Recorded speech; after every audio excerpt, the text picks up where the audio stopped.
देखिए सिर्फ फार्मा पे थोड़ा सा कॉन्फिडेंस आ रहा है। निफ्टी फार्मा को मैं ले रहा हूँ आज। निफ्टी फार्मा का अगर आप चार्ट देखेंगे वर्सेस द रेशो चार्ट तो काफ़ी स्ट्रेंथ है यहाँ पर, रिलेटिव स्ट्रेंथ पर, मल्टीपल टाइम फ्रेम पर। अगर कोई सेक्टर है जो अपने हाईज के करीब है रादर देन अपने लोज के करीब तो वो फार्मा है यहाँ पर, और फॉर गुड रीज़न। और फार्मा क्या पूरा का पूरा हेल्थ केयर स्पेस, चाहे हॉस्पिटल्स हों, बाकी स्टॉक्स हों, इनमें सब में। और ये ट्रेंड लाइन रेजिस्टेंस को क्रॉस कर रहा है और 20 स्टॉक्स हैं इसमें। इनमें सबसे स्ट्रॉन्ग जो है, हालांकि सबसे ज़्यादा हाई बीटा भी है, वो है ऑरो फार्मा।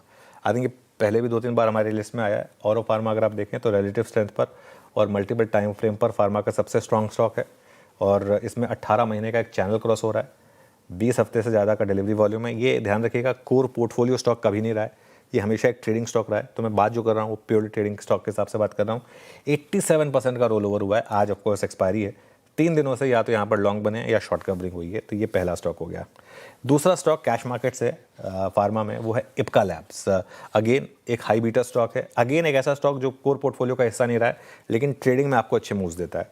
उसमें अगर आप देखें तो रिलेटिव स्ट्रेंथ पर और मल्टीपल टाइम फ्रेम पर एक स्ट्रॉन्ग स्टॉक, कमज़ोर बाजार में भी 15 महीने के एक चैनल का ब्रेकआउट आपको यहाँ पर नज़र आ रहा है और 20 हफ्ते के औसत से ज़्यादा का यहाँ पर डिलीवरी वॉल्यूम है।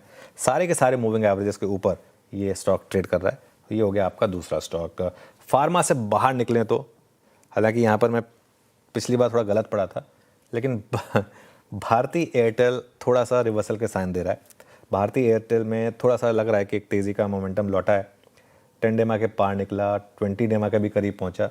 लेकिन ध्यान रहे ये काफ़ी वीक स्टॉक रहा है पिछले कुछ महीनों में और हर लेवल पर सेलिंग ही आई है यहाँ पे। तो एक रिस्क रहेगा कि अगर मार्केट वीक हुआ तो ये रैली शायद वापस फेल हो जाए। लेकिन एज ऑफ नाउ थोड़े से साइन बन रहे हैं रिकवरी के। 89% roll over. Standard disclaimer, buy या सेल करें तो अपने फाइनेंशियल एडवाइजर से पूछें। और एक चीज़, 9 बजे हम 3 और स्टॉक लेकर आएंगे चैट GPT 2 में।